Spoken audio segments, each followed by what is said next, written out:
Muy buenas tardes a todos ustedes. En nombre de la Fundación Tatiana Pérez de Guzmán el Bueno, le damos la bienvenida pues, a esta sala de conferencias virtual que ya para muchos pues, viene siendo una cita recurrente. Se lo agradecemos porque, como saben ustedes, pues, estas conferencias tienen también ese propósito de la Fundación de contribuir a que este periodo de confinamiento que estamos viviendo sea un periodo que tenga también sus cosas positivas, que sea fructífero y que nos sirva para nuestro enriquecimiento personal y colectivo, para que nos formemos todos más, para que descubramos también nuevos horizontes intelectuales, de tal manera que cuando esto pues pase a otra fase, ¿no? Donde haya más capacidad de acción, pues hayamos salido todos un poco mejor de cómo hemos empezado.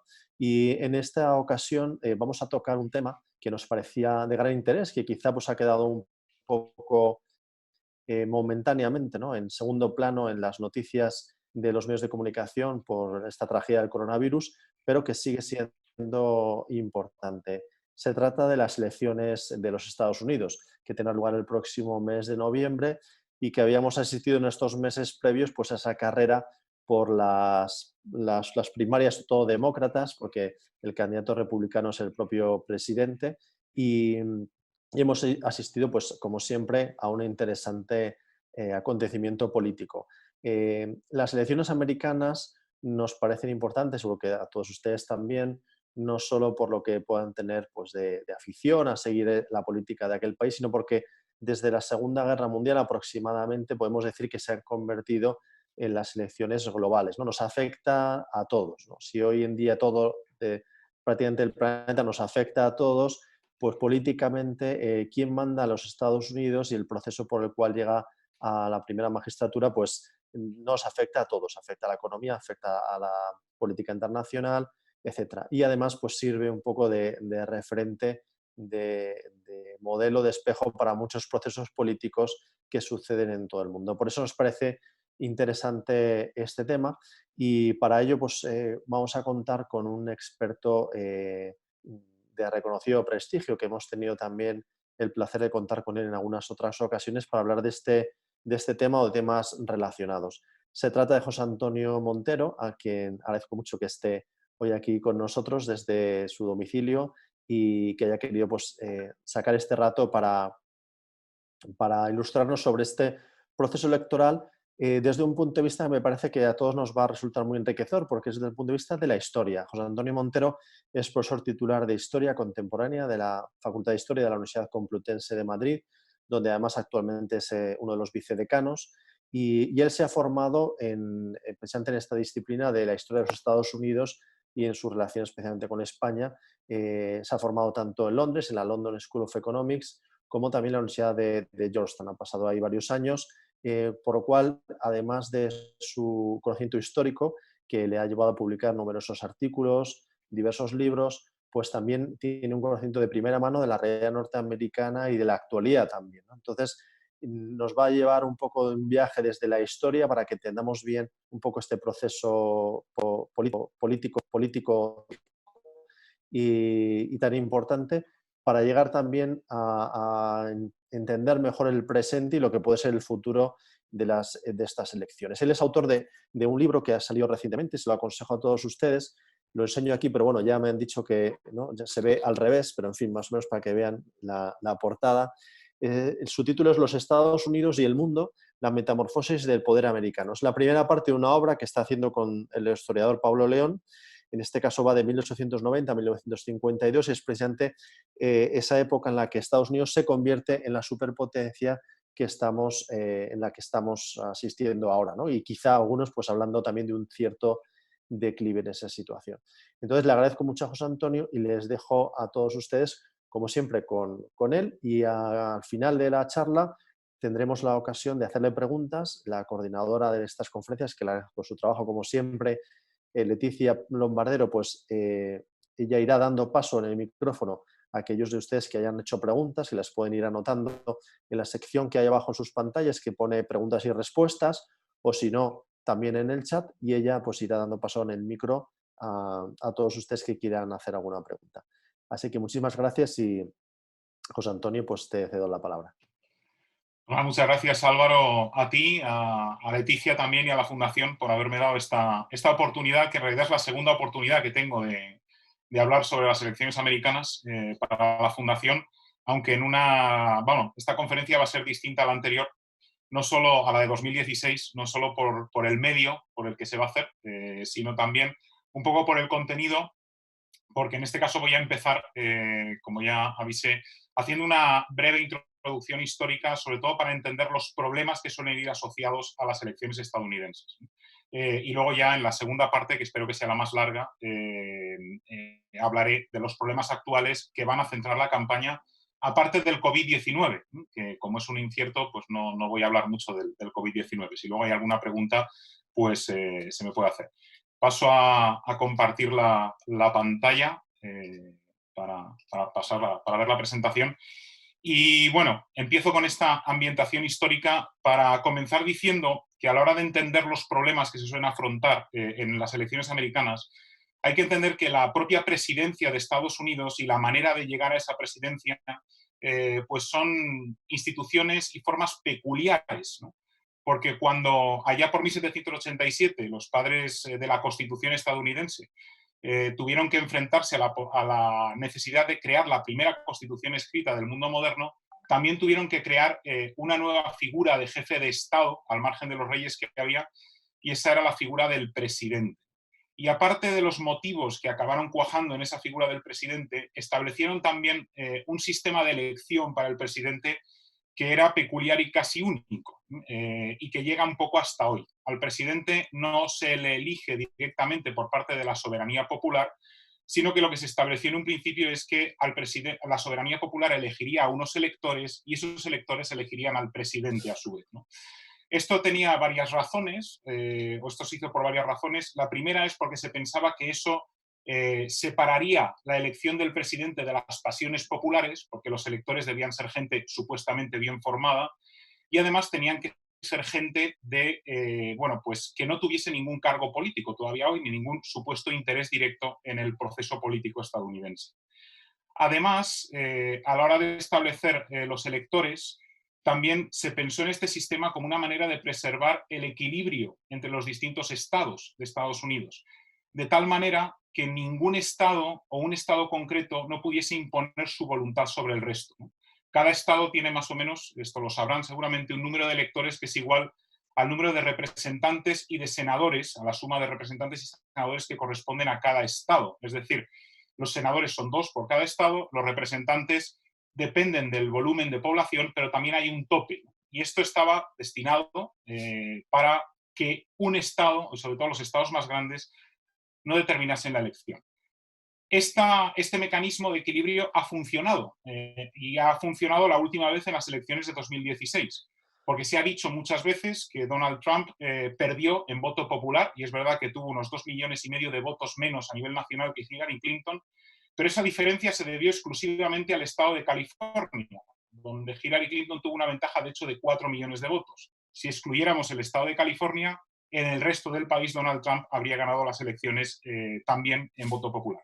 El sistema nos puede parecer mejor o peor, pero para lo que está creado o para lo que fue creado, el sistema funcionó también en 2016, y es que impidió que el estado de California influyera en la elección del resto de los estados. Varios de los problemas históricos que todavía perviven en las elecciones tienen que ver con la propia evolución de Estados Unidos y de este sistema tan peculiar de elegir al presidente. Los primeros problemas vinieron cuando apareció el partidismo. Curiosamente, la figura del presidente estaba creada para ser una figura de consenso al margen de la lucha de los partidos, ¿no? Todo el mundo pensaba en George Washington. Cuando George Washington desapareció, por desgracia, desapareció también este consenso y aparecieron enseguida las luchas entre los partidos, que dieron lugar a distintos problemas. No me voy a entretener mucho, pero en un principio los electores votaban a 2 personas, y el primero que quedase era el presidente y el que quedase segundo era el vicepresidente. Esto llevó a situaciones tan extrañas como que en 1796 el presidente fue de un partido y no nada más, y el vicepresidente de otro, Thomas Jefferson, o que en 1800 el candidato a presidente y vicepresidente tuvieron los mismos votos, ¿no? Haciendo de la elección una cosa más complicada de lo normal. Esto inició un proceso que se ha ido repitiendo, aunque no lo voy a ir narrando a lo largo de la historia, que es que se han ido haciendo distintas enmiendas constitucionales para establecer o para tratar de regular o de corregir estos problemas, aunque muchos de ellos han pervivido todavía. La primera de esas reformas es esta 12ª enmienda, que ya estableció que los electores votarían al presidente y al vicepresidente de manera separada. Pero luego siguieron surgiendo problemas. Voy a ir avanzando. El primero surgió con la democratización del sistema. El sistema no solo estaba hecho con esos electores intermedios, sino que el sistema electoral estadounidense, para elegir al presidente, no está pensado para que se haga mediante elecciones. De hecho, en los primeros años de la República Norteamericana, a los electores los elegían los parlamentos, las legislaturas de cada estado. Sin embargo, eso empezó a cambiar con el paso del tiempo y para la altura de 1836 todos los estados menos uno habían decidido ya tener elecciones, es decir, someter la elección de los electores, valga la redundancia, al voto popular, ¿no? Generando distintos problemas. El primero de esos problemas llegó, por poner un ejemplo, en las elecciones de 1824, cuando la institución que entonces elegía a los candidatos a presidente, que eran los caucus del Congreso, es decir, los representantes de cada partido en el Congreso, eligió a un candidato que era William Crawford, el que tienen a la derecha de la pantalla, y eso no gustó a las legislaturas ni a los votantes de otros estados, y varios estados empezaron a elegir a sus candidatos, a Andrew Jackson, a John Quincy Adams, a Henry Clay, teniendo un resultado peculiar, y es que el que ganó las elecciones, tanto por número de votos como por número de electores, fue Andrew Jackson, que de hecho es el primer gran político populista de Estados Unidos. Donald Trump no es ni mucho menos el primero, ni probablemente será el último que llegue a la presidencia siendo un populista, pero acabó siendo presidente John Quincy Adams porque las fuerzas de Adams y de Clay se unieron y como Jackson no tenía mayoría absoluta, pues acabaron arrebatando la presidencia. Esto creó una verdadera crisis y dio lugar al surgimiento de una institución que todavía hoy también tiene un papel muy importante en el proceso electoral estadounidense, que son las convenciones de los partidos. Se decidió, a partir de la década de 1830, que los candidatos a presidente se elegirían en una convención nacional de cada uno de los partidos, y en esa convención nacional delegados del partido de cada estado se encargarían de votar al candidato a presidente. Y ese es el origen. La primera, curiosamente, es de 1831, la primera convención de un partido que ya no existe, que fue minoritario, que es el Partido Antimasónico de Estados Unidos. Pero a partir de entonces las convenciones nacionales son como la gran fiesta de elección de los candidatos a presidente. Tan importantes han sido y son que en 1844 el telégrafo se probó por primera vez, Morse lo probó por primera vez entre Washington y Baltimore, precisamente para que pudiera transmitir en directo las noticias de la convención demócrata que se estaba celebrando en Baltimore en agosto de ese año y que en Washington pudieran tener noticias al día de lo que estaba pasando. Este sistema de las convenciones nacionales generó al principio también distintos problemas o muchos obstáculos. En primer lugar, porque desde la década de 1830-40 los partidos se convirtieron en partidos de masas, pero se convirtieron un poco en lo que son hoy los partidos estadounidenses, en grandes maquinarias electorales, ¿no?, para conseguir candidatos para las elecciones y para ganar elecciones. Pero en el siglo XIX, también desde mediados del XIX, se convirtieron en grandes maquinarias de corrupción que mediante pues, el nombramiento para puestos o los sobornos o todo lo que ustedes se puedan imaginar, pues servían para tratar de manipular el voto de la gente y para tratar de influir, bueno, en las elecciones, ¿no? Es lo que se llama el spoil system o el sistema de los desperdicios, ¿no? Y eso dio lugar a que durante gran parte del XIX y una parte muy importante del siglo XX, porque esto se mantuvo hasta mediados del siglo XX, en los partidos existían verdaderas maquinarias electorales lideradas por bosses o por lo que llamaríamos caciques en España, que se dedicaban a actuar como grupos de presión y manipular las elecciones. Uno de los más famosos es el grupo de Tammany Hall del Partido Demócrata en Nueva York, que se encargó, por ejemplo, de canalizar el voto de los inmigrantes irlandeses, alemanes, etcétera, hasta bien entrado el siglo XX, ¿no? Y este sistema, esta corrupción dentro de los partidos, es el inicio del camino hacia las primarias, ¿de acuerdo? Porque las convenciones tenían dos problemas. Uno era la corrupción que hacía que los delegados que elegían al presidente en la convención pues no respondiesen generalmente a la voluntad popular, sino a otro tipo de intereses y estuvieran influidos, de hecho, pues por grandes intereses empresarios, etcétera. Si alguien ha visto la famosa película de Caballero sin espada de Frank Capra, pues el malo de la película, que es un empresario que está manipulando el Congreso, pues era uno de estos bosses que manipulaban el proceso político y que eran reales, que existían, ¿no? Pues una de las razones era la corrupción y otro de los problemas es que las convenciones a veces se convirtieron en verdaderos sistemas de bloqueo y de fracaso, como ocurrió en 1924 en la convención del Partido Demócrata, que entonces estaba dividido entre un norte progresista y un sur conservador, que no se pusieron de acuerdo y después de 105 votaciones en la convención acabaron eligiendo a un candidato de consenso, que no era ninguno de los esperados, haciendo que el Partido Demócrata cosechase un gran fracaso. Pues sumando estos problemas de las convenciones y esta corrupción, es por lo que comenzó a experimentarse con el sistema de primarias, que es lo que existe hoy. Las primarias son un resultado, avanzar un poco, de lo que se llama la era progresista, que se inicia, se da más o menos entre 1890 y 1914. Lo que ocurre entonces es que precisamente hay un grupo de políticos y de, políticos, periodistas, etcétera, afiliados a los dos partidos, que lo que tratan es de arrebatar el control de los partidos a esas maquinarias que existían y ellos decían en devolver el poder a los individuos y al pueblo, ¿no? Este movimiento progresista fue muy importante, de hecho tuvo dos presidentes, Theodore Roosevelt y Woodrow Wilson, cada uno de un partido, y consiguió reformas tan importantes como la elección directa de los senadores, porque los senadores hasta entrado el siglo XX los elegían también los estados y no los votantes. Y otra de las cosas que comenzó a conseguir fue la implantación de primarias para la elección de los candidatos a presidente y a otros puestos, ¿no? El primer estado que decidió tener primarias para elegir a un presidente fue el estado de Florida en 1901, pero la primera vez que las primarias electorales tuvieron peso en una elección presidencial fue en 1912. Para entonces, solo 13 estados, si no he contado mal, los que hay ahí, tenían primarias, pero ocurrió un hecho curioso, y es que el antiguo presidente, que ya había dejado de serlo, Theodore Roosevelt, decidió presentarse a las primarias contra el presidente que estaba entonces en el Partido Republicano, que era presidente del Partido Republicano, William Howard Taft, con el curioso resultado de que Taft apenas ganó ninguna primaria y de las 13, 14 primarias, casi todas las ganó Theodore Roosevelt. Sin embargo, como todavía la mayoría de los estados votaban en la convención y no por primarias, el Partido Republicano decidió elegir a William Howard Taft como candidato. Eso dividió al Partido Republicano en dos en las elecciones de 1912, porque Theodore Roosevelt decidió presentarse por un tercer partido, y eso hizo que los demócratas llegasen a la Casa Blanca por primera vez en 20 años en Estados Unidos. Esto hizo que el sistema de primarias no tuviese un buen arranque en 1912 y muchos estados comenzaron a echarse atrás viendo, esto igual provoca divisiones y no funciona tan bien.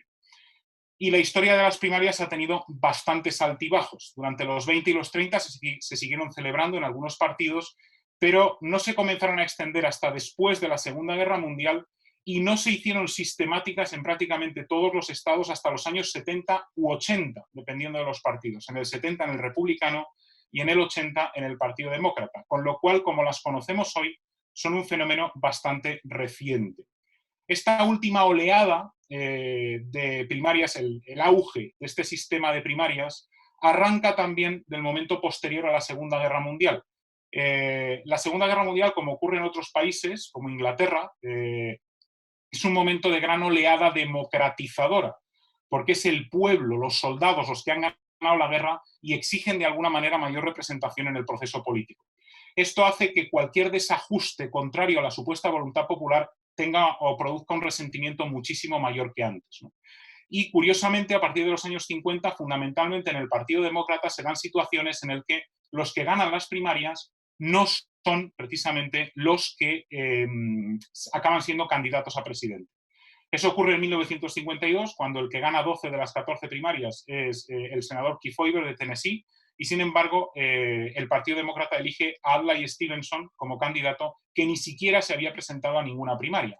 Y el escándalo mayor llegó en 1968, que es de hecho desde donde arranca la moderna historia electoral estadounidense en las presidenciales, cuando después de retirarse de la carrera a la presidencia por el Partido Demócrata, el presidente que estaba entonces en ejercicio, Lyndon Johnson, se postuló como primer candidato del partido Hubert Humphrey, que es el que está a la derecha, que era su vicepresidente.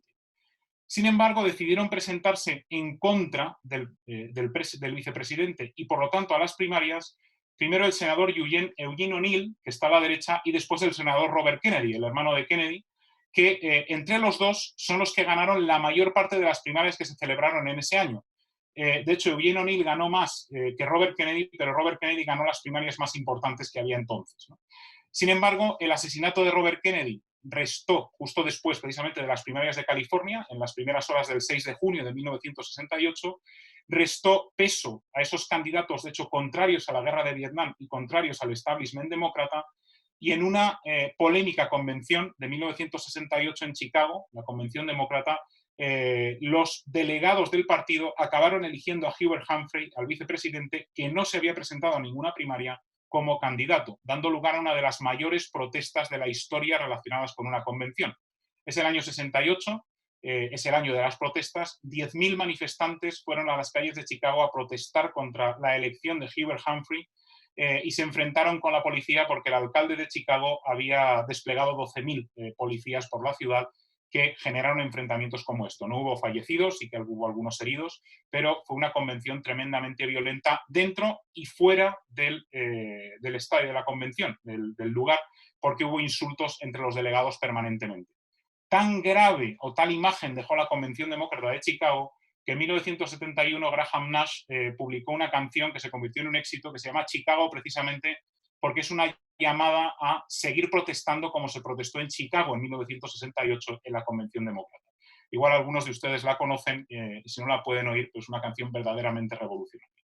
Esto es lo que abre las modernas primarias estadounidenses. A partir de entonces es cuando todos los partidos dicen no se puede repetir esto, y a partir de los 70 y de los 80 se comienzan ya a extender el sistema de primarias, que ahora explicaré un poco más cómo funciona actualmente. Aún así persisten problemas en las elecciones estadounidenses. Me voy a saltar el de 1876 porque es muy parecido y me voy a ir al del año 2000. Es muy común en Estados Unidos por el sistema, como pasó en 2016, que quien gana en voto popular no sea presidente, por este sistema de equilibrios. También es bastante común que, dado que el sistema, cada estado tiene derecho a regular cómo vota, el sistema sea un poco caótico y dé lugar a bastantes problemas, como ocurrió con los votos perforados de Florida en el año 2000. Esos famosos votos en un estado en el que apenas entre los que apoyaban a Bush Jr. y los que apoyaban a Al Gore hubo 1.500 votos y había muchísimos votos nulos o dudosos. Eso creó una verdadera batalla legal de la que seguramente se acordarán la mayor parte de ustedes, que acabó con una decisión del Tribunal Supremo que paralizó a comienzos de diciembre el recuento e hizo ganador a George Bush.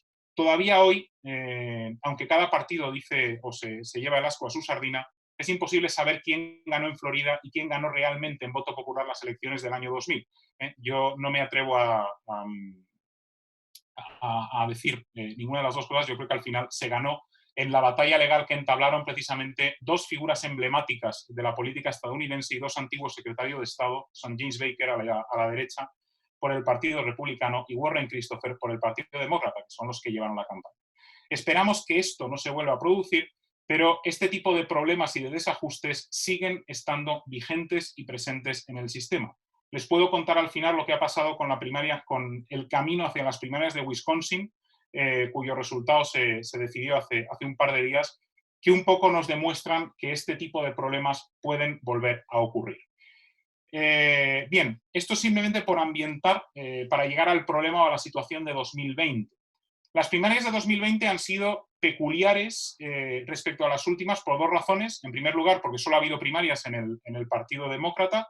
Esto es normal porque normalmente el presidente en ejercicio, si se vuelve a presentar, no suele tener candidatos dentro de su partido en su contra. Ha pasado muy pocas veces y la última vez que pasó de manera seria fue con James Carter en las elecciones de 1980, cuando se presentó contra el Ted Kennedy, entre otros. Pero no suele pasar.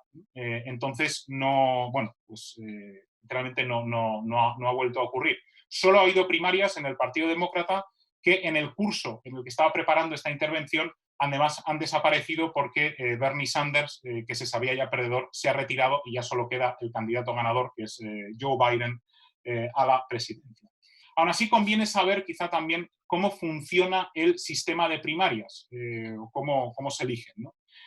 En primer lugar, las primarias se celebran no solo en estados, sino también en lo que se llaman territorios de Estados Unidos. Es decir, territorios como pueden ser la Samoa Americana, como puede ser Puerto Rico, que también tienen primarias, y aunque no eligen al presidente, porque no votan, sí eligen delegados que a su vez eligen a los candidatos a presidente, ¿de acuerdo? Y eso sí, los estados más grandes tienen más delegados o tienen derecho a elegir más delegados de cada partido en las primarias y los más pequeños menos, ¿de acuerdo? Por lo tanto, lo que se vota en las elecciones primarias, lo que votan los simpatizantes de cada partido, es a los delegados que van a ir a la convención nacional y van a votar al candidato. Normalmente esos delegados ya han comprometido su voto, entonces se vota a los delegados de uno u otro votante. En el Partido Demócrata y en el Partido Republicano el sistema es un poquito diferente. En el Partido Demócrata los delegados se reparten de manera proporcional. Es decir, imaginémonos que en el estado de California, esto no es real, hay derecho a elegir a 100 delegados por el Partido Demócrata. Si Biden tiene el 60% de los votos y Sanders el 40%, pues Biden se lleva 60 delegados y Sanders se llevaría 40. Y eso ocurre en todos los estados. Lo único que ocurre también es que en el Partido Demócrata, de los 4.700 delegados que van a la convención, unos 700 no son elegidos, es decir, son delegados natos en función de su cargo o de su puesto en el partido y pueden llegar a ser importantes en algunos casos, en el caso de elecciones de alguna manera muy cerradas o muy contestadas o muy disputadas, ¿no? Bueno, esto es como estaba el recuento hasta hace unos días, por si lo quieren ver, qué delegados tenía cada uno de los candidatos en el Partido Demócrata. En el Partido Republicano no existen superdelegados, es decir, no hay delegados natos, todos los delegados se eligen, pero en el Partido Republicano hay muchos estados en el que el candidato que gana el estado se lleva todos los delegados de ese estado. Por eso normalmente las primarias en el Partido Republicano suelen acabar antes, porque al final, como los delegados, es fácil que el que gana en los estados más importantes, como se lleva a todos los delegados de ese estado, acabe siendo el candidato. Luego, a la hora de entender también el sistema de primarias, hay que entender cómo se vota en Estados Unidos o cuál es el sistema de voto o, bueno, qué hay que hacer para votar.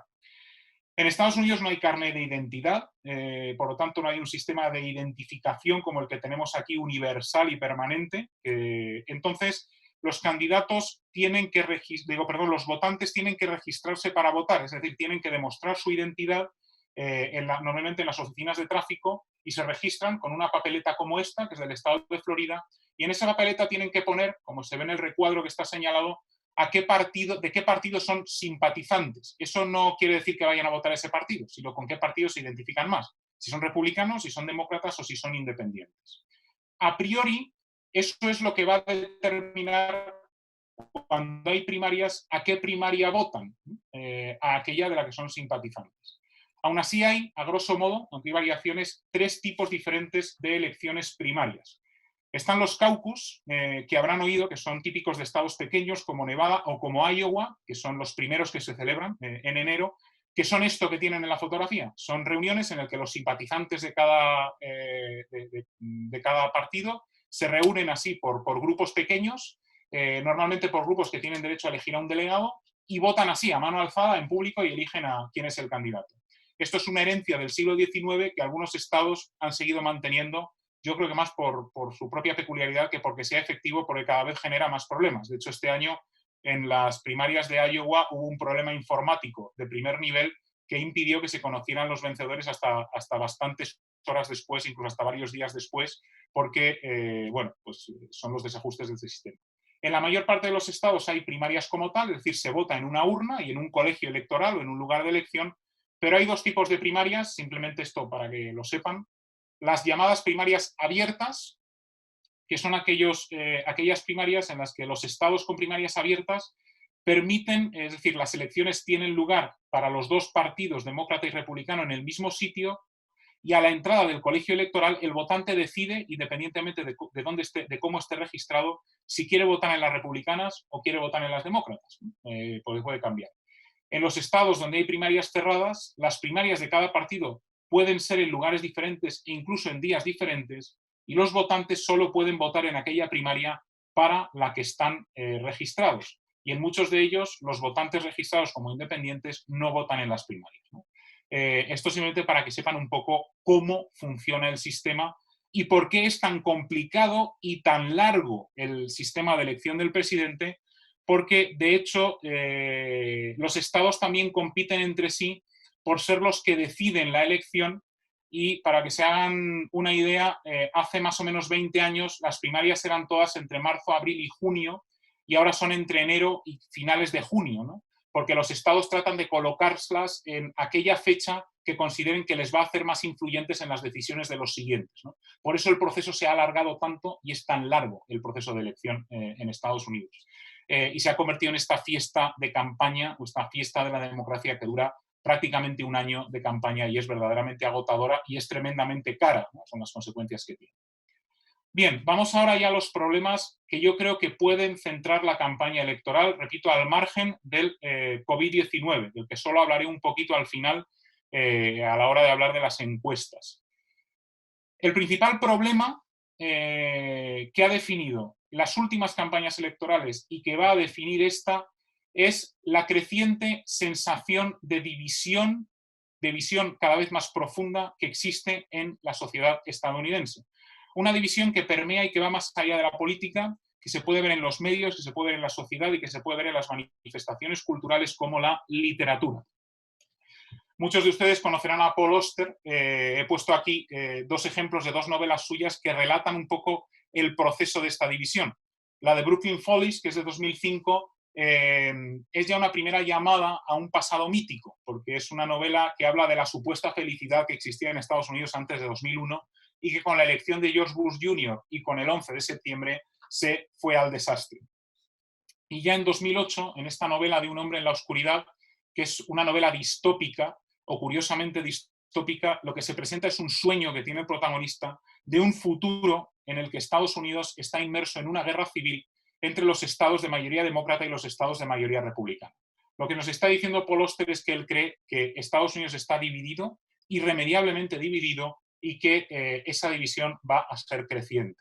Esta idea de una segunda guerra civil ha dado título ya a libros, incluso de analistas políticos, que han hablado de que se está de camino hacia una segunda guerra civil en Estados Unidos marcada por la división política. Y lo cierto es que lo que nos dicen los números es precisamente eso.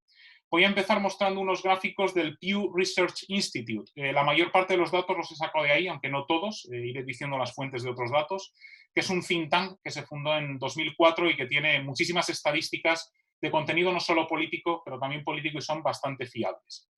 Este gráfico lo que representa es, pretende representar la división política. El azul representa a las personas que se declaran demócratas, el rojo a los que se declaran republicanos, que son los colores oficiales de los dos partidos. La parte que está en rojo y en azul representan a los simpatizantes de cada uno de los partidos que no están dispuestos a votar nunca al otro partido o que consideran al otro partido peligroso. La zona que está intermedia, que tiene un color indefinido, representa al número de encuestados, más o menos a la proporción de encuestados que estarían dispuestos a votar al otro partido o que no se sienten amenazados por el otro partido. Tengo aquí la estadística de varios años. Esta es la de 1994, al poco de llevar, cuando llevaba Clinton un año y medio en el poder. Vemos que hay la parte media o la parte común es muy grande. En 1999, después del impeachment de Clinton y después de la división, seguía siendo aún así bastante grande. Ya en 2004, en el momento de la reelección de George Bush Jr., se había reducido esa parte común. En 2011, poco antes de la reelección de Obama, era mucho menor. En 2014 siguió decreciendo y la última de la que tengo datos, en 2017, está así. Lo que vemos es que hay una creciente polarización entre simpatizantes y cada vez más simpatizantes de un partido consideran que el otro partido es peligroso para el futuro del sistema político en Estados Unidos. Esto nos está hablando en cifras de la creciente división y la creciente crispación que hay en Estados Unidos. Esto tiene consecuencias prácticas. La primera es que se está viviendo una oleada de desconfianza en los políticos estadounidenses y en los presidentes como no se había visto desde los años 70, ¿vale?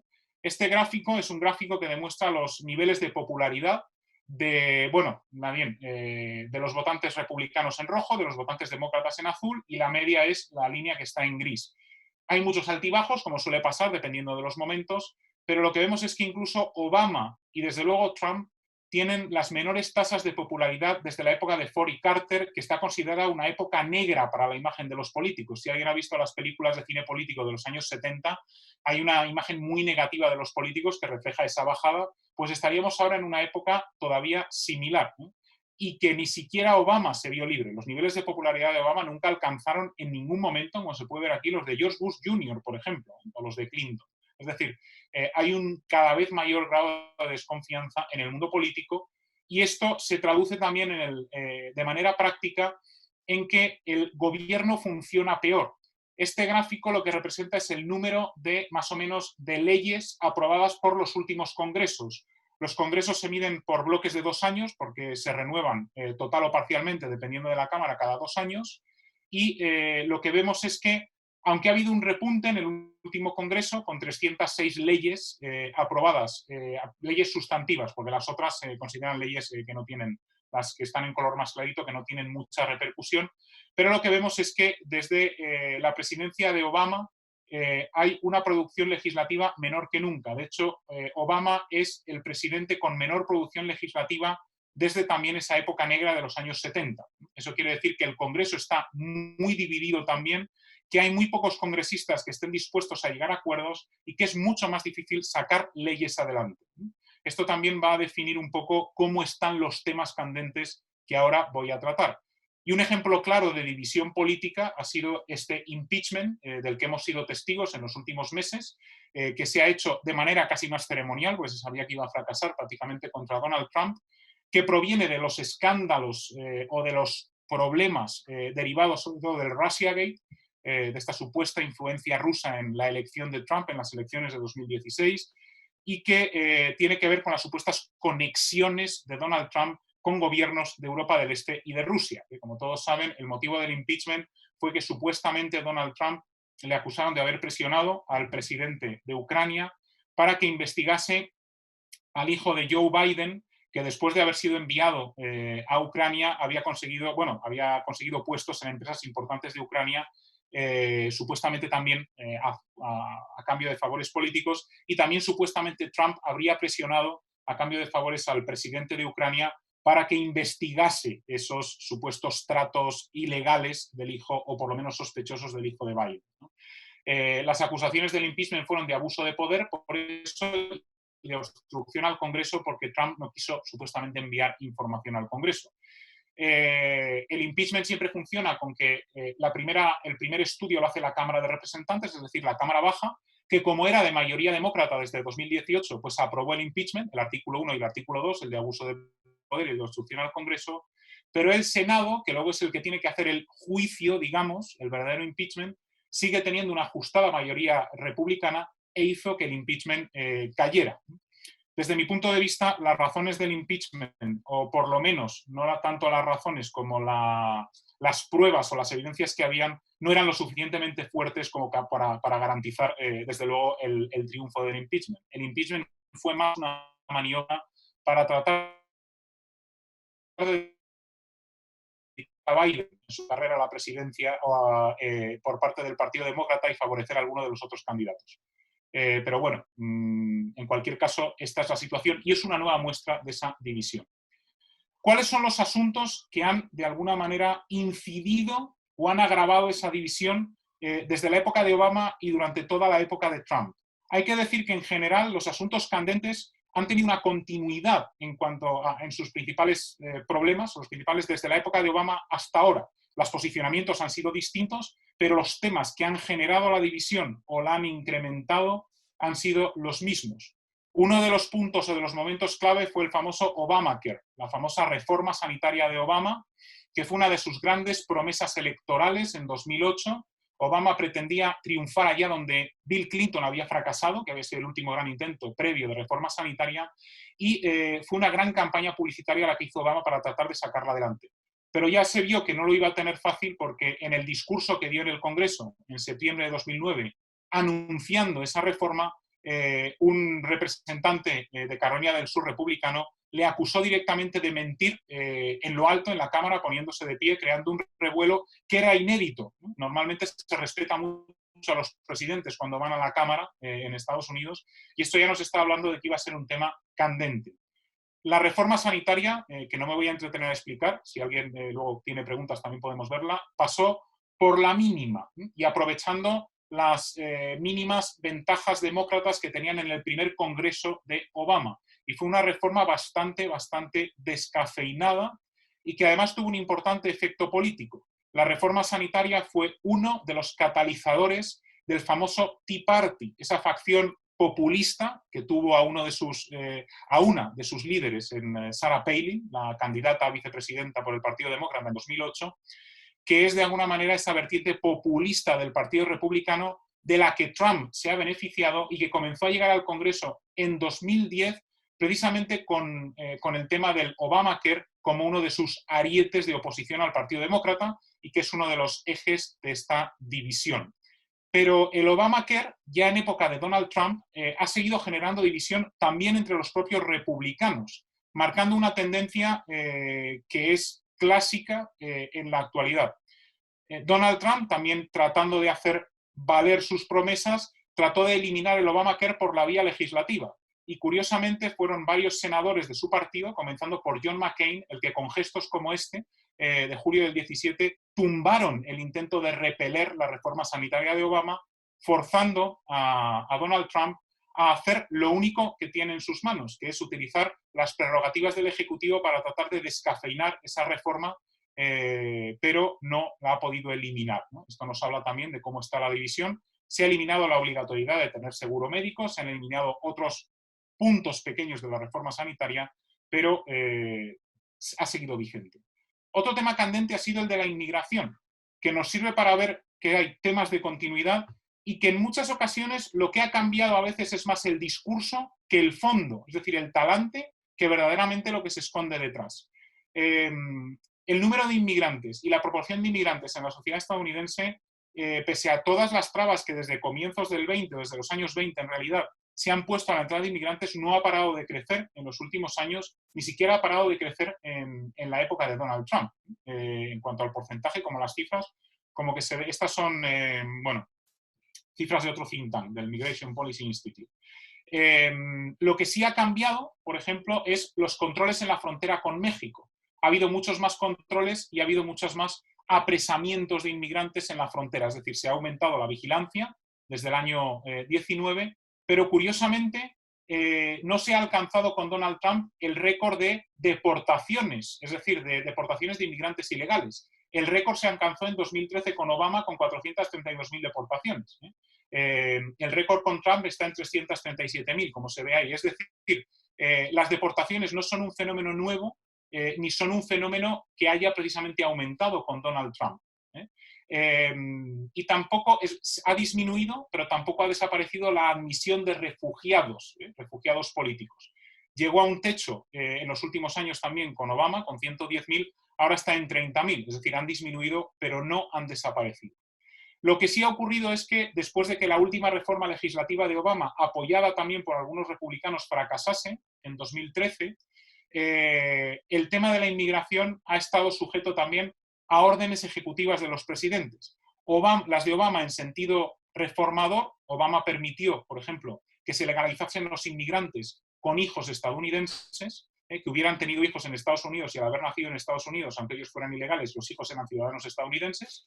Y en cambio Trump ha anulado estas medidas y ha tratado de combatir la inmigración con algunas medidas legislativas, como la prohibición de viaje o de entrada en Estados Unidos de ciudadanos de algunos países y las crecientes dificultades para admitir refugiados, y también con un tema que es un tema que se ha considerado humanitario, que es decretando que se puedan separar a familias en la frontera, a los padres de los hijos que son detectados en la frontera con México, para tratar de disuadir a los inmigrantes de entrar ilegalmente. pero ha cambiado, repito, más el tono a veces que lo que hay detrás. Uno de los temas candentes, y ya voy acabando para dar paso a las preguntas, que marca también la división clara es el tema del Tribunal Supremo. Por resumir mucho lo que ocurre con el Tribunal Supremo, que ha sido candente, ahora mismo en el Tribunal Supremo hay mayoría, por primera vez en muchísimas décadas, claramente republicana. Esto es uno de los frutos de la presidencia de Trump, probablemente uno de los frutos más duraderos. Digo por primera vez, por lo tanto esto es muy significativo. Esto hay que unirlo a otro problema. Con la creciente división política en Estados Unidos, muchas de las decisiones más importantes ya no se toman en el legislativo porque no hay consenso, sino lo que tratan de hacer ambos partidos es de pasar decisiones sensibles que tienen que ver con el matrimonio homosexual, con las reformas a la inmigración, con el aborto, por ejemplo, pasarlas por el Tribunal Supremo porque en el legislativo no hay consenso para hacer reformas ni para hacer leyes. Esto ha convertido al Tribunal Supremo en una fuente de conflicto político mucho más fuerte de lo que ha sido hasta ahora. De hecho, el mayor ejemplo fue la nominación en 2018 de Brett Kavanaugh para sustituir a Anthony Kennedy, a uno de los antiguos jueces bisagra, era republicano, pero solía votar, dependiendo de los casos, hacia un lado o hacia otro. Brett Kavanaugh era un juez claramente republicano de la línea clásica, aunque no me gusta hablar de jueces republicanos y demócratas, porque lo que hay es doctrinas judiciales detrás, pero no voy a hablar. Pero se montó una enorme campaña por parte de los demócratas y de los medios de prensa acusándole con lo que jurídicamente parecieron pruebas poco evidentes de haber tratado de abusar sexualmente de una chica en su época de adolescente, creando un grandísimo escándalo. Esto no logró impedir, porque repito, las pruebas jurídicas eran muy débiles, que acabase siendo refrendado por el Congreso, y ahora se está hablando en los medios demócratas de una crisis de legitimidad del Tribunal Supremo porque está muy politizado.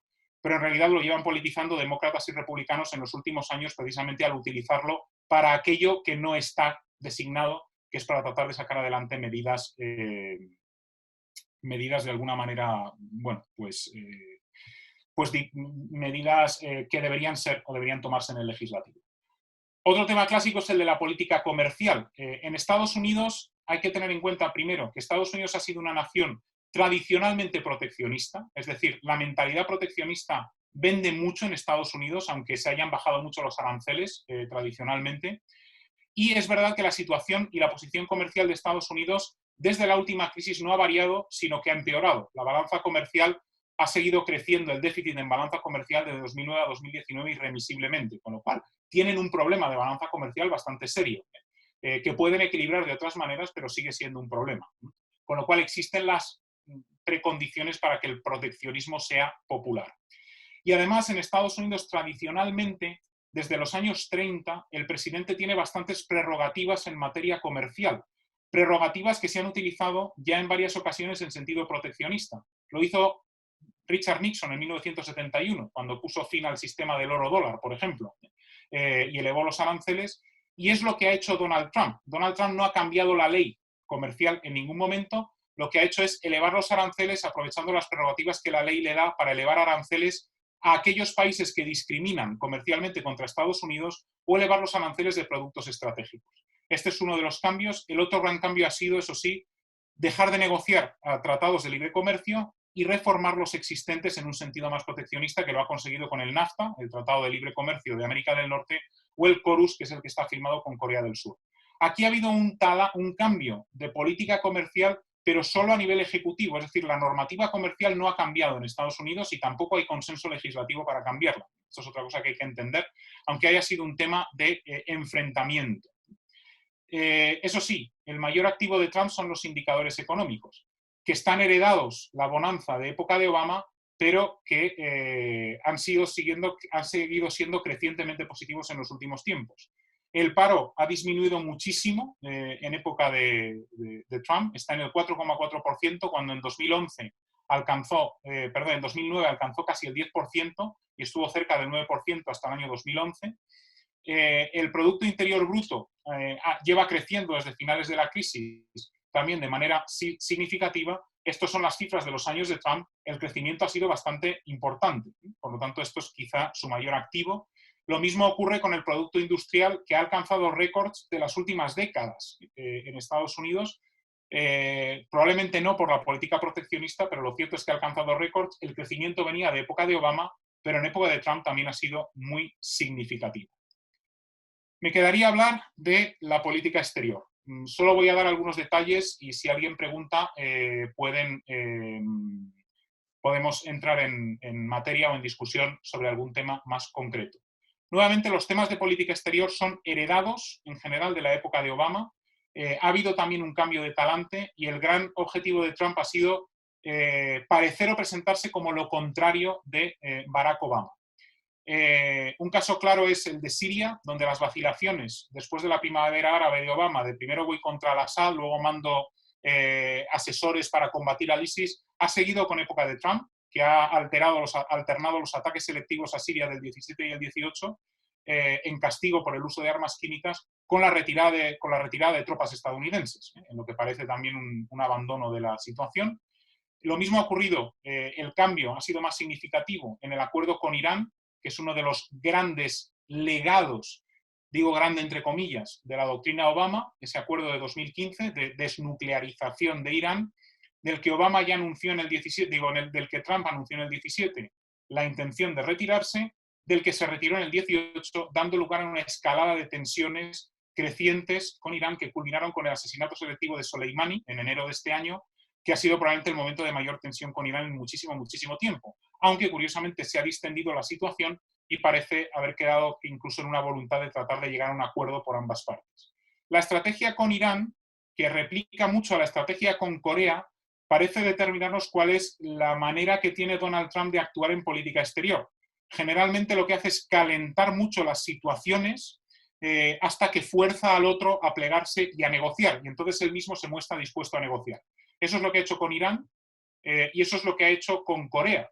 En Corea se pasó de las amenazas en 2007 a un encuentro, a una visita, de hecho, en junio de 2019 de Trump a Corea del Norte y a una distensión entre las dos Coreas como no se había visto desde la época de la Guerra de Corea. Aunque parece que ahora las negociaciones han vuelto a parar y que Corea puede volver a las andadas, repito, Irán y Corea muestran una estrategia que puede ser peligrosa, pero que parece que es la estrategia de Trump en política exterior. Es muy diferente de la de Obama, eso sí es verdad, aunque los temas y los problemas son los mismos, que es la estrategia de tensionar la situación hasta el punto de forzar al otro a negociar. El problema que nos podemos preguntar es qué pasa si alguna vez la cuerda se rompe antes de forzar al contrario, ¿no? Entonces, ahí tendremos un problema. Y vamos a las encuestas, que es lo último. Esta encuesta muestra la popularidad de Trump, los que aprueban o están en contra de su gestión.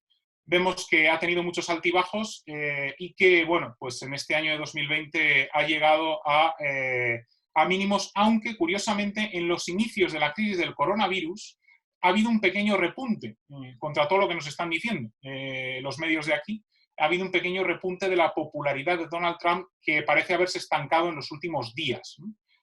Lo mismo apunta, estos son cifras de Real Clear Politics, que es uno de los sitios de encuestas, estos son de 538, que es otro de los sitios grandes de encuestas, de popularidad. Eso sí, lo cierto es que Trump tiene los niveles de popularidad más bajos de los últimos presidentes en su cuarto año, es decir, cuando se enfrentan a la reelección. Ha habido momentos de baja popularidad, pero Trump no está muy lejos de las cifras de Jimmy Carter, no está muy lejos de otras cifras, pero está en niveles inferiores a la de los presidentes anteriores cuando se han enfrentado a la reelección.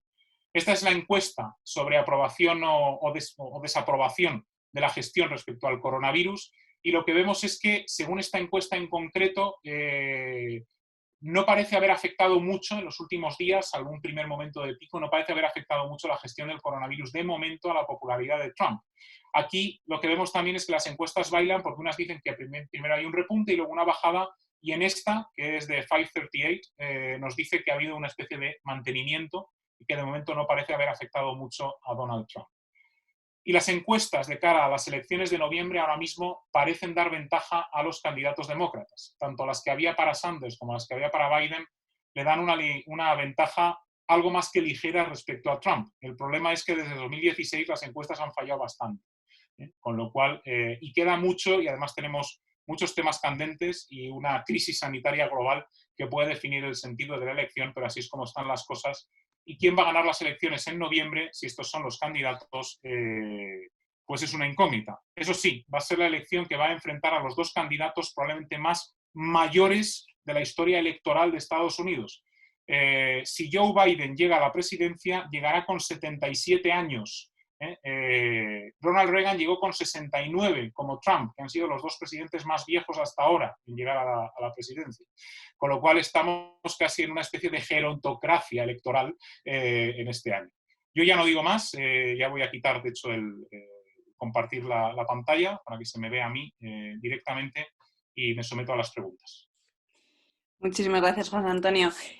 Hay varias preguntas, entonces si os parece vamos a intentar que las preguntas sean cortas y José Antonio sí te pediría en la medida de las posibilidades que las respuestas también las concentraras en el menor tiempo posible para dar paso a ellas.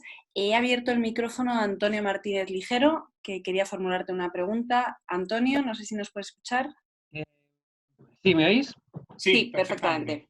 Pues nada, buenas tardes, muchas gracias, profesor. Simplemente una pregunta con relación a las primarias y a la retirada de Sanders, que tenía un programa bastante a la izquierda del Partido Demócrata, de Sanidad Universal y otra serie de temas. ¿Cree que la crisis del coronavirus puede afectar al contenido del programa demócrata de Biden?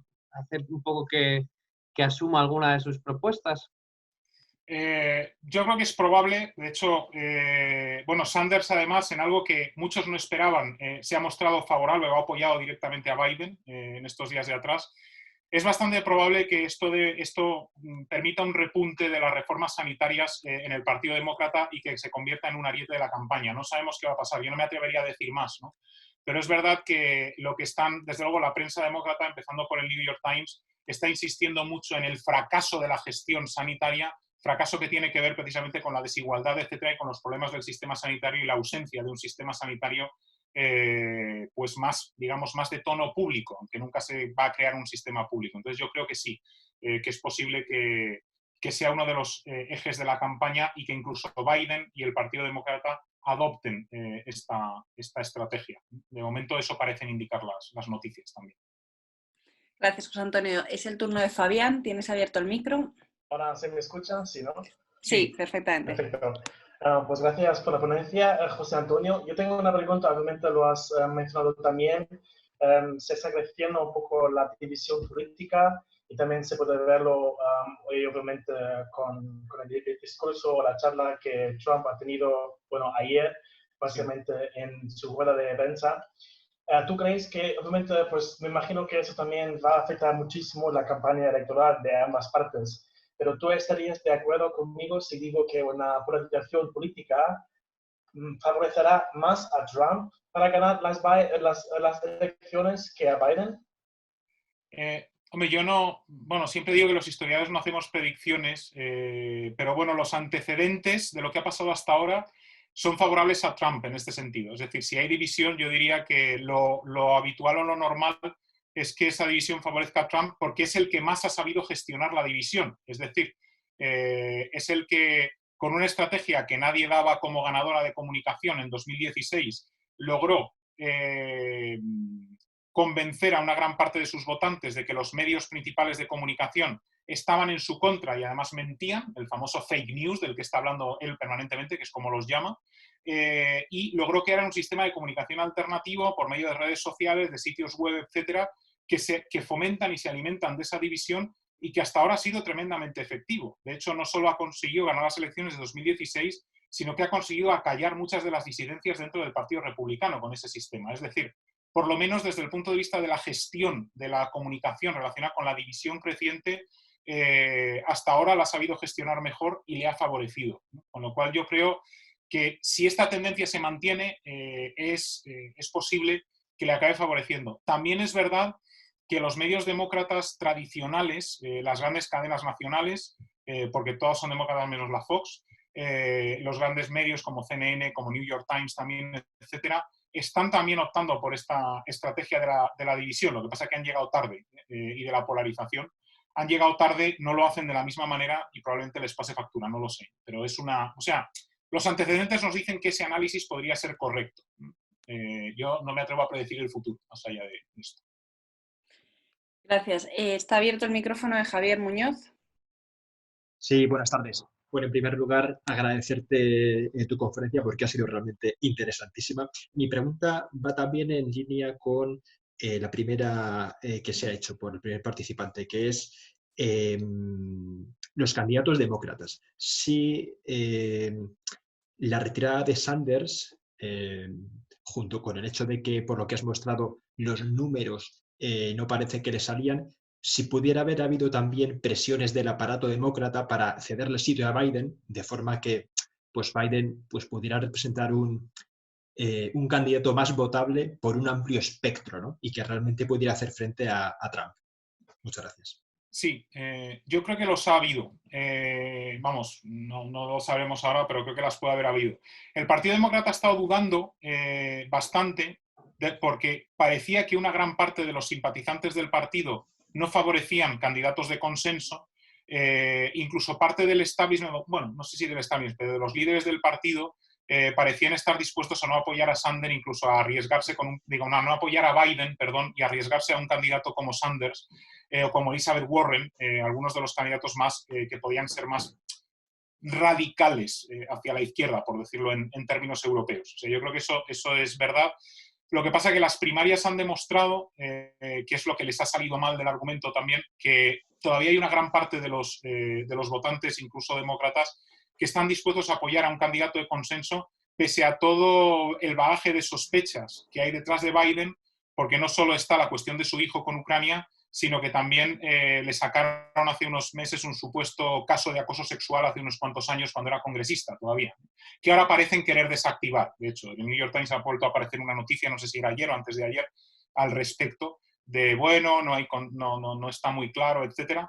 Es decir, sí que ha habido un cambio de posicionamiento incluso en los medios demócratas y probablemente lo que haya detrás es una presión de, bueno, lo que hemos visto es que esta división tampoco, bueno, esta radicalización tampoco está o tiene tanto peso en los votantes demócratas y entonces pues se ha optado, probablemente ha habido presiones también del establishment para decir el único votante o el único presidente, el único candidato que parece que le puede ganar a Trump es un candidato que atraiga votos también del centro y Biden siempre se ha presentado como moderado. O sea que yo creo que en ese sentido esa interpretación puede ser buena.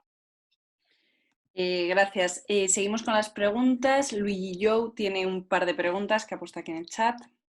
¿Tienes abierto el micrófono? Sí. Sí. Querría saber, bueno, si Estados Unidos, por ejemplo, desarrolla una vacuna antes que China contra el COVID, podría acabar con las amenazas de China de arrebatarle, por así decirlo, el liderazgo mundial. Esta es una pregunta geoestratégica que ahora mismo es muy, muy, muy difícil de responder porque, o sea, lo que va a estar claro es que China va a estar en el candelero los próximos meses porque se va a discutir mucho, ya lo está preparando el terreno Trump también, y otros sobre la responsabilidad de China en el inicio, en la repercusión, etcétera, del virus. Yo creo que incluso se van a plantear castigos comerciales respecto a China y no solo por parte de Estados Unidos, sino que es posible también que se hagan desde Europa, con lo cual algo va a cambiar con respecto a China. Pero no me atrevo a decir mucho más porque bueno, ahora mismo todo es una incógnita y efectivamente va a depender mucho pues, de cómo se arregle la crisis sanitaria, de si le sale bien a Trump al final o no popularmente o le sale mejor a los demócratas. Es decir, yo no me atrevería a hacer ahora predicciones. Sí que creo que va a cambiar en general o van a tratar de cambiar muchos países la actitud y la postura respecto a China, no solo por el hecho de que sea una de las responsables de la pandemia o se le pueda decir que es una de las responsables de la pandemia, yo tampoco me quiero de momento pronunciar al respecto, sino porque también ha quedado muy claro la dependencia respecto a determinado tipo de suministros que tenemos de China, ¿no? Y de países como China, y eso probablemente va a marcar la situación. Y Trump lo tratará de aprovechar, pero yo no me atrevo a decir mucho más, ¿eh? No me atrevería a ir mucho más allá. Gracias, José Antonio. Vamos ahora con una pregunta de YouTube, que saben que hoy por primera vez también estamos emitiendo en directo, y nos preguntan cómo es el sistema de elección de los magistrados del Tribunal Supremo. Vale. Pues el sistema de elecciones es un sistema doble que responde un poco a la filosofía del sistema político estadounidense. Es decir, hay que tener en cuenta que incluso los cargos del gobierno, lo que llamamos del gabinete, los propone el presidente y los tiene que refrendar el Senado, siempre. Es decir, hay siempre un refrendo legislativo de esos cargos. Eso es una tradición en Estados Unidos desde siempre, y eso ocurre también con los jueces del Tribunal Supremo. Es decir, los jueces del Tribunal Supremo los proponen los presidentes de manera libre, no solo los del Tribunal Supremo, sino todos los del circuito federal, es decir, todos los que juzgan delitos federales los nombra el presidente. Algunos los nombra directamente, los de los niveles más bajos, y a los del Tribunal Supremo los tiene que confirmar, y a los de los segundos niveles los tiene que confirmar, en este caso, el Senado. Por eso, después de cada propuesta, hay un debate en el Senado y el Senado lo tiene que votar por mayoría simple, no necesita ningún tipo de mayoría cualificada. Esto hace que haya dos tipos de momentos en la elección de jueces, ¿de acuerdo? Uno es cuando el presidente es de un partido y el juez es de otro partido, y el Congreso, perdón, tiene mayoría de otro partido, pues al final se suelen tratar de elegir candidatos que puedan ser de consenso, es decir, que estén más cercanos al partido que gobierna, pero que no estén muy significados de alguna manera ni con ninguna doctrina jurídica ni con ninguna posición política, ¿de acuerdo? Sin embargo, cuando hay la misma mayoría en la presidencia que en el Congreso, se suelen poner o se suelen nombrar jueces más radicales, que es lo que ha pasado en las últimas administraciones, porque los jueces que nombró Obama son de su primer mandato, con lo cual cuando tenía mayoría todavía, al principio, aunque al final le falló un poco, y los jueces que ha nombrado Trump son también de su primer Congreso, y por lo tanto se pudieron de alguna manera nombrar jueces más significados, ¿de acuerdo? Este es el sistema.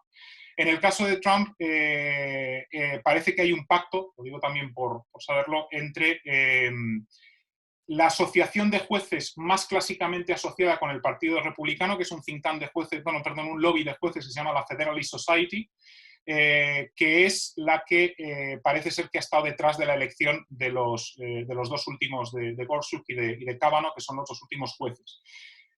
Y así parece, porque desde luego son jueces que, más allá de la polémica que hayan suscitado de sus posiciones, son jueces que tienen una larga carrera judicial detrás, que es lo que les suele gustar también al establishment republicano, y bastante solvente. Pero bueno, esto es un poco cómo funciona el sistema. Y una vez elegidos, eso sí, los jueces son vitalicios, es decir, hasta que ellos no dimiten, mueren o se les echa, que no pasa normalmente que se les eche por algo, ya permanecen ahí. Y eso hace que algunos jueces hayan acabado transformándose, como el juez Kennedy, que yo he hablado, que lo nombró Ronald Reagan en el año 88, pero sin embargo fue un juez que muchas veces votó, por ejemplo, es el juez bisagra de la sentencia de Bergefell contra Hodge, que es la sentencia del matrimonio homosexual, es el juez bisagra y el que hace el que escribe la sentencia, ¿no? La opinión mayoritaria. Con lo cual es un poco cómo funciona. Gracias, José Antonio. Abro ahora el micrófono de Javier Redondo. Javier. Hola, ¿me escucha? Sí, perfectamente. ¿Qué tal? Pues José Antonio, encantado de haberte escuchado. Ha sido un placer y me ha parecido una fantástica intervención, una fantástica conferencia.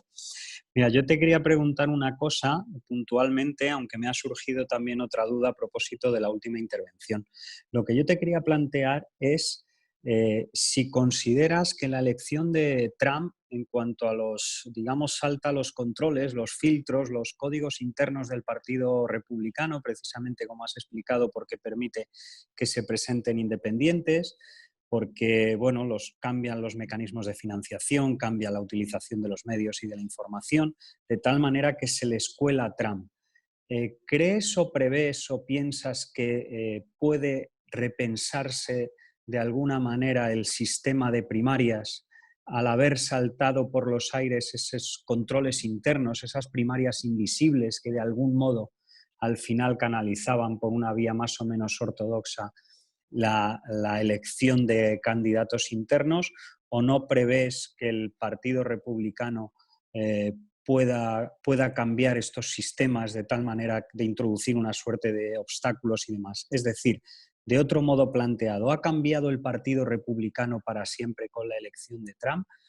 ¿O puede haber un después de Trump, habiendo sido Trump una interrupción en una trayectoria de un partido republicano clásico, y volverse por una vía más tradicional y más histórica. Eso era lo que te quería preguntar. Y luego, a propósito de la última intervención, he leído últimamente que algún constitucionalista norteamericano que dice que el presidente tiene la posibilidad de destituir a los miembros del Tribunal Supremo.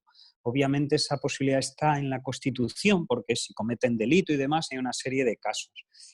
Pero yo creo que nunca se ha hecho, nunca el presidente ha hecho uso de esa prerrogativa de destituir a miembros del Tribunal Supremo. Tú tienes, por lo menos en la historia reciente, ¿tú tienes algún caso en el cual un presidente haya podido utilizar esa prerrogativa? Vale, pues muchas gracias. Además son dos preguntas muy, muy buenas, además. Y bueno, voy por orden. Respecto al sistema de primarias, el Partido Republicano lo único que ha reformado últimamente es que ha aumentado el número de estados con proporcionalidad a la elección para la elección de delegados. No creo que el sistema de primarias como tal se pueda cambiar, o sea fácil cambiarlo. Cuando en el momento de mayor auge de la revuelta Trump, en 2016, se llegó a hablar, o se llegó a lanzar un globo sonda de que como Trump podía no llegar a tener mayoría de delegados en la convención, podía ser el que más delegados tenía, pero no mayoría, podía haber una maniobra para que los delegados que habían sido elegidos para candidatos que ya no estaban en la carrera presidencial se uniesen con el resto y eligiesen a un candidato alternativo contra Trump.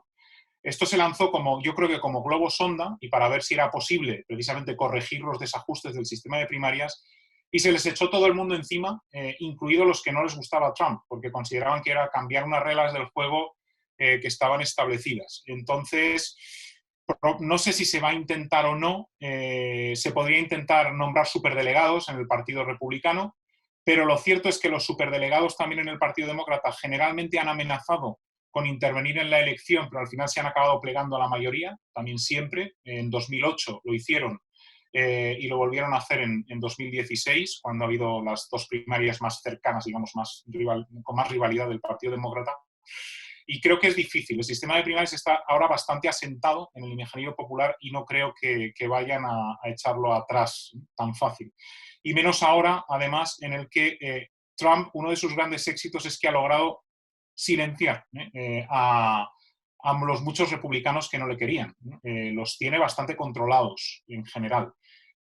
No sé lo que va a durar. En el momento que empiecen a ir mal las cosas y vean, probablemente le ataquen. Pero la verdad es que ha logrado un éxito ahí, y aunque el Partido Republicano creo que en gran medida sigue siendo el Partido Republicano de antes, esa es la impresión que yo tengo, y que ahí tiene muchas bazas guardadas detrás para volver o para tratar de volver. Creo que una variación, una reforma sustancial del sistema de primarias es difícil. Respecto a la destitución del Tribunal Supremo, no se ha hecho nunca. O sea, ningún presidente ha tratado de destituir a ningún juez del Tribunal Supremo de manera directa. Ha habido intentos de reformar el Tribunal Supremo, porque el Tribunal Supremo depende de la Constitución y de leyes aprobadas por el Congreso que determinan su funcionamiento. Pero que no sepa, vamos, en la Constitución no está previsto su cese. No he leído ese artículo de los constitucionalistas, pero supongo que la medida puede venir por una comparación. No sé, estoy adivinando. Es que, por ejemplo, tampoco estaba claro y no ha estado del todo claro que un presidente pueda forzar la dimisión o pueda cesar a un miembro del gabinete. Porque el primero que lo hizo fue Andrew Jackson, precisamente, lo logró hacer, pero le costó muchísimo capital político en un momento dado. Y desde entonces se asumió que el presidente podía de alguna manera forzar la dimisión, aunque tenían que dimitir ellos, que es lo que hacen generalmente, ¿de acuerdo? Y podía pedirle que dimita y forzaba la dimisión. En realidad, es comparable el nombramiento de un juez del Tribunal Supremo con el nombramiento de un miembro del gabinete. Se proponen de la misma manera y se refrendan de la misma manera. Alguien podría pensar, supongo, que la doctrina jurídica, si permite al presidente forzar la mano para destituir a un miembro de su gabinete, pues igual le podría forzar la mano para destituir a un juez. Pero creo que eso no se ha hecho nunca y creo que no, vamos, que es muy difícil porque la popularidad del sistema cambiaría.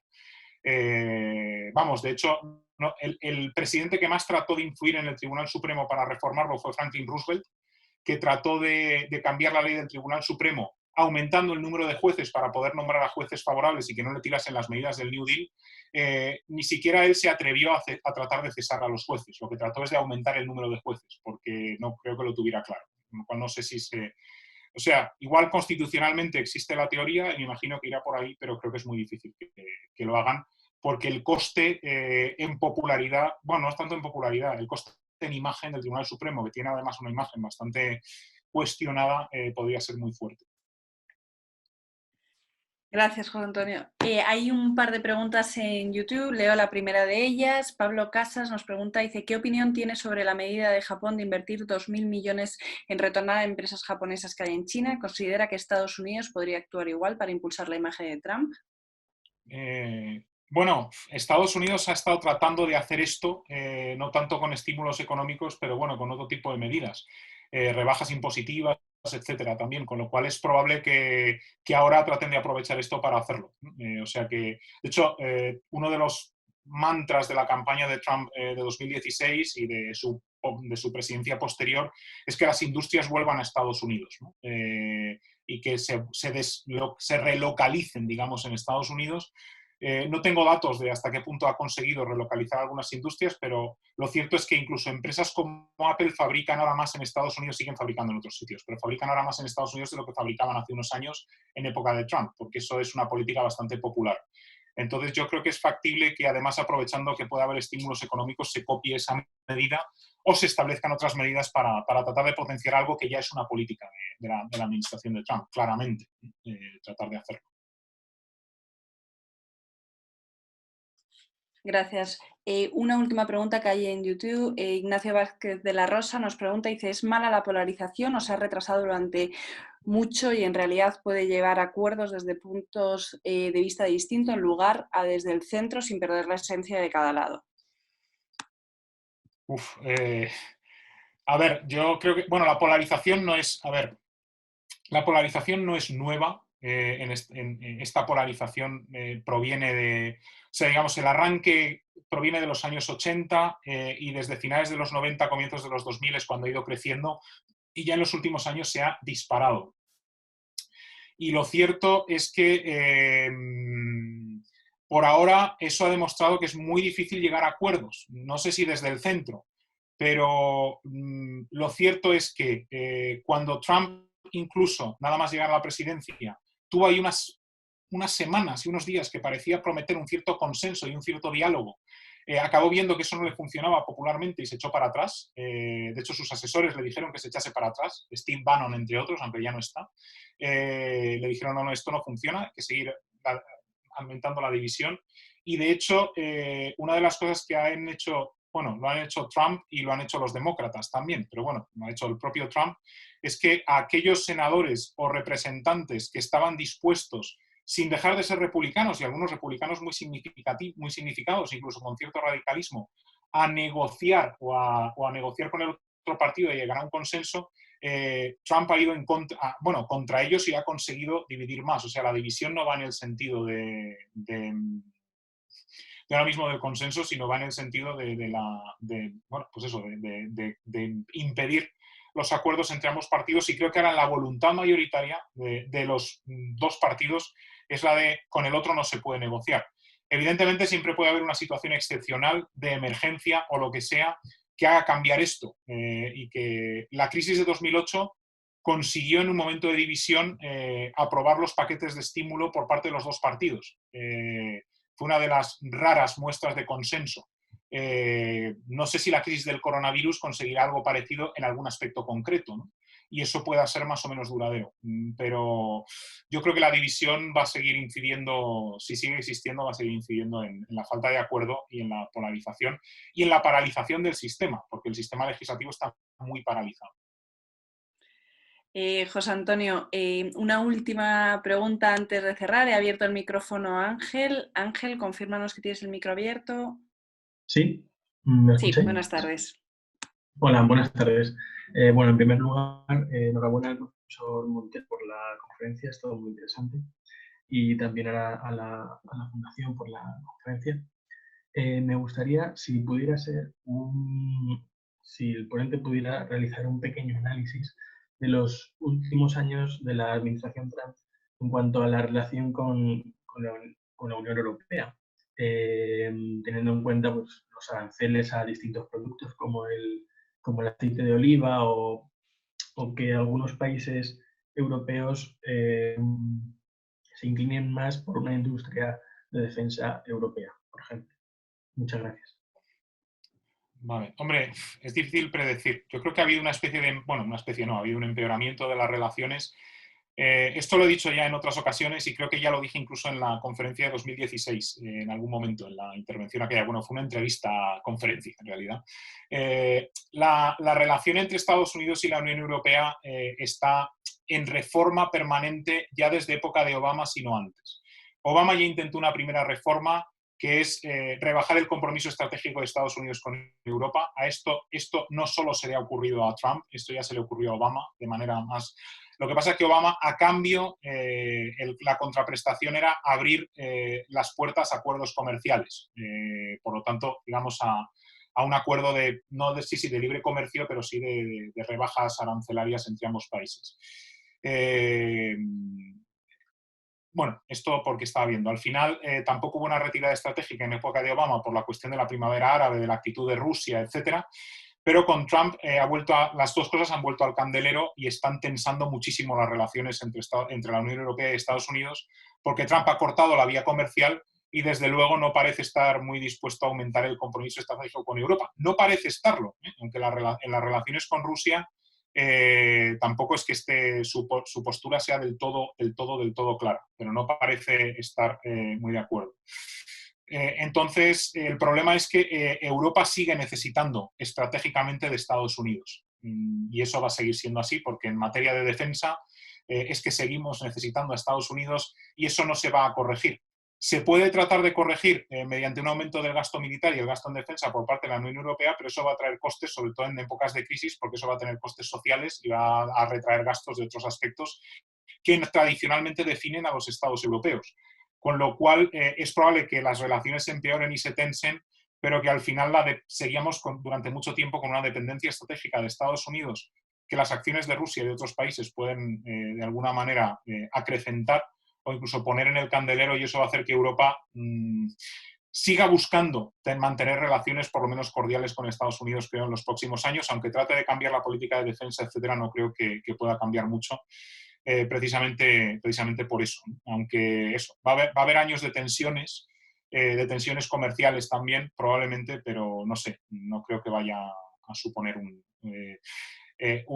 claro enfrentamiento entre los dos lados del Atlántico, simplemente porque no sé si Estados Unidos se lo puede permitir. Hace unos meses le oí una conferencia muy interesante en la Fundación Rafael del Pino, también precisamente de un experto que decía que sí, que Estados Unidos iba a poder permitir irse de Europa estratégicamente. Yo no lo tengo tan claro.